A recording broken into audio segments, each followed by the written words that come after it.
Oh, I like this one, though. We added that. That's not from Seattle. They don't have that sense of humor. Goes into student loans, quite a way, payday loans, which is really important in city schools. They're much more familiar with that. They want to know about that. Credit. Just got a request. On payday loans. Credit reports. And this one actually has a different, it also talks about saving. Now, the programs we designed here are all about borrowing. This one includes a section on saving. And I know, Jeff, you have brought in, I think I've seen you bring in, idea of, not only is it about how to borrow, but let's talk about the other side of it. You don't always have to borrow, you can save. And you can talk about the idea of compound interest, in reverse, which is instead of you owe more and more money, you get more and more money. I mean, the problem right now is that with the interest rate environment on savings, it's almost, it's not like, so you have to explain to them, well, all right, but I'm not talking about savings accounts. I'm talking about, if you buy, collateral-backed bonds, well, then you get beyond high school. Nice summary. So I like that program. But again, I think it's a little bit more extensive. And your first time out, I wouldn't do Debt Slapped. I get a little bit familiar with some of the other programs. Thanks. Back.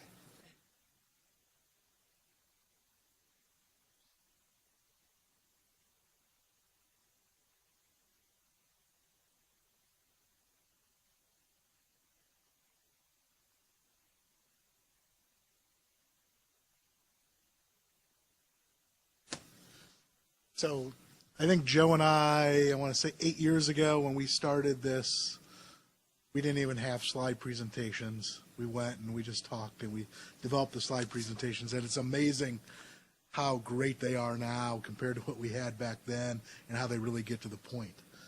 And we had nothing on student loans. So, student loans have become a big issue. And so the first thing I think about when we go to the students is, okay, why are we talking about student loans? We're bankruptcy attorneys. Why do you care? And I think we talk about it because it's even bigger than credit card debt out there. It's $1.2 trillion of student loans out there right now, which is, as I said, I think there's $800 billion of credit card debt out there. So it's the second largest amount of debt out there besides mortgages. The average loan for a student, $26,600, right? And that's at 3.9%. They're going to be making, for 10 years, a $306 payment every single month when they graduate. That's a lot of money. And the students don't really comprehend that until they actually hear that. They never really think about, well, what is this going to cost me that month? And then we talk a little bit about the cost of college, right? And, it's expensive. It's about 40 grand for private school, 17.8 for a public school. U of I is about $26,000 to $28,000 a year. It really is expensive. So we talk about ways that you can start now, planning and what you can do to reduce your debt. And that's really the important part. Then we get into, Well, I will just doing a quick summary. There's 7 million students that are in debt, that are in default right now on their student loans. So, we go through these things and before we get started, one other thing I would say is that I have found as I've done these programs is that there is an enormous amount of interest among our audiences for information about student loans and scholarships and grants, as we'll get to in the program. But I've become really familiar with this program because I'm asked to do it so often. We very frequently are talking to sophomores, juniors, and seniors in high school. And so this is something that they really want to know about. Sometimes they know a little bit about it already. Most of them have heard of the FAFSA form, and they have filed, and their guidance departments are actually kind of on top of these things, which is good to see.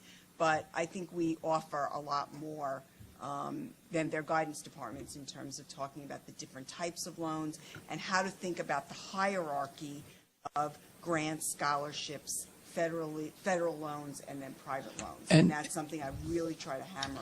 And let me just interject one other thing to be aware of, and this goes for all the presentations, maybe even more so than this on this one.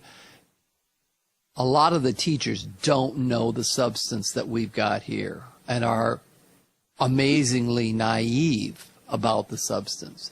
And they are very interested, and in the student loan area, I found a lot of the teachers extremely interested because they still have student loans. And they are struggling with their own student I've loans heard right those now. stories too.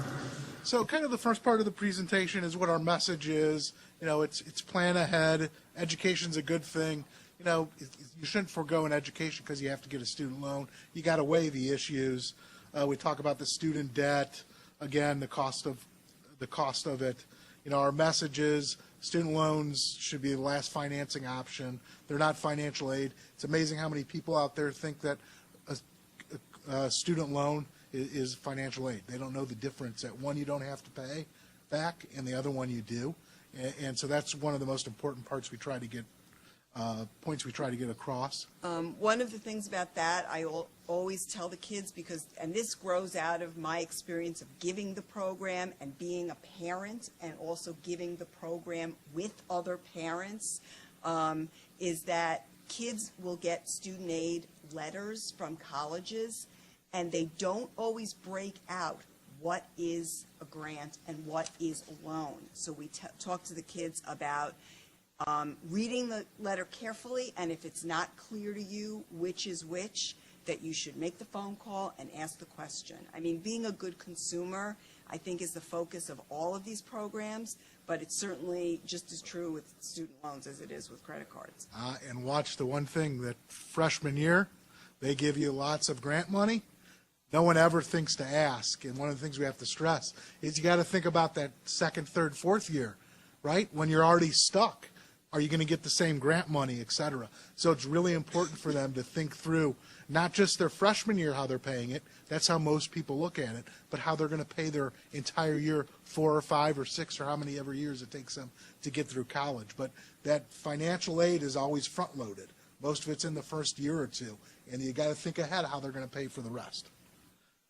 So, you know, we show the unemployment rate, why it's better to have a college education than not. How do people pay for colleges, right? We've got a great, the different places where they can get money. They should start thinking about that. You know, getting a job. A job's great, right? They can get a part-time job. They can pay, you know, which is great, but they can also, through that job, if they're doing something in their field of their study at the school, they can make additional contacts, which is a great thing for them for their future. You know, financial aid and work study programs, there's 3,400 institutions, colleges that have it, but you have to do it under your FAFSA and sign up, and it's a timing issue. They got to prepare ahead and think about that ahead of time. So we get into FAFSA earlier. So we talk a lot about grants and scholarships, right? We talk about your FAFSA, the form that you have to fill out. What we try to stress is January 1 is when they can be turned in. They should be done and ready to go on January 1. There's no reason that they should be filed afterwards. The sooner you get them in, the better off you're going to be, right? And there's Pell Grants that we talk about, $5,500, right? And then there's the Illinois Monetary Loan Program, which is need-based, but it all depends on how quickly you get it in. It used to be, a couple of years ago, you could fill out your FAFSA and get it in August and get money. Last year, they ran out of money on March 2nd. So, again, how do we help them? We help them to get everything in as quickly as possible so they're at the front of the line. Most important thing, yeah. Can I just ask, I'm not as familiar with the Illinois program. Do you know what the needs-based cutoff is? I don't. So, and you'll learn that there's a lot of nuances in this. You know, my view is our job is not to know all the nuances about the federal loans, but just to give them the overview. So it's okay to say you don't know. I believe that at the end of my program, I want every student out there that I've talked to go to run to their computer to try to find a scholarship and try to find free money. So, you know, it is free money. You got to stress it. Here's great places to look. This Student Scholarship Search.com website, awesome, lays out everything they need to know. And then I've got crazy scholarships that I tell them about. If you're, anyone can get a scholarship. It's not based upon your athletic ability or just because you're really smart. If you're left-handed, you can get a scholarship. There's a loft bed scholarship. If you create a loft bed, a duck calling scholarship. If your name is Van Vuckenberg, you can get a scholarship, right? There's a Beans for Brain scholarships for knitters. If you write an essay about the number 5 and explain why it's the most important number, you can get $1,500. There's a zombie scholarship. If you write about what would happen if zombies showed up at your school, what you could get. There's even one, the American Fire Sprinkler Association, where if you read a short essay and you answer 10 quick questions, you get entered into a drawing to win the scholarship. You don't have to do anything. You can go on it and do it, I think, as many times as you want to get up to, $2,000. Great way to get a scholarship. And two things I've learned from doing these programs. One is ask the kids, especially if you have seniors in your group, do any of you have scholarships? Because I've found out about scholarships, and then I tell the next class about it. We had a kid whose father was in the Chicago Police Department, and he had gotten a sizable scholarship from the Chicago Police Department. Yeah. There are a lot of opportunities. Oh, the other thing I learned is that, and this was from a guidance counselor at one of the programs, is that there is no limit to scholarship money. If you get more scholarship money than you need for school, it's your money. So I tell the kids, treat it like a job. Treat getting scholarships like a job, because you can actually make money getting scholarships. And again, Asparagus Club, a Llama Club, all kinds of things. They have to look to see what kind of organizations their parents are in. A lot of us are at law firms, or the TMA has scholarships, Turnaround Management Association has scholarships, ABI has scholarships, your PTOs have scholarships. They're all over the place. So I want to get them fired up about going out there and, if they're left-handed, trying for it. Then we do have a couple of great videos. It's not the most exciting stuff, so it keeps I got mine when I was 18. I got them when I was 21. Student loans. Student loans. I contracted student loans at 19, and I'm one of millions. Almost half of all Americans between the ages of 18 and 22 are fiscally active. Many do not understand the risk they are taking when they contract a student loan. All of my friends were going to college. I just wanted to fit in. Now I have a degree in comparative philosophy, no job, and a full-blown case of student loans. Studies show that those infected with student loan debt are less likely to date regularly or have bed frames. Even if not exposed to student loan debt directly, they can be transmitted by legal marriage. I married the love of my life, except she didn't tell me about her student loan debt. Now it's our student loan debt. It is possible to lead a healthy, active, fulfilling life with student loan debt. Just not for very long. I used to love cereal. Then I contracted student loan debt, and now it's all I eat. I miss protein. Student loans only get worse with time and can manifest in many ways. Studio apartments, having roommates well into your 30s, top ramen, and driving a car older than yourself. If you have been exposed to student loan debt, contact an accountant today. There is no cure for student loan debt, and there is no hope. So have rich parents. Have rich parents. Have rich parents. Or play the lotto. Hey, you never know. Paid for by the New York State Lotto. And the kids love it. It gets them interested. So we found that's a great. Wakes them up.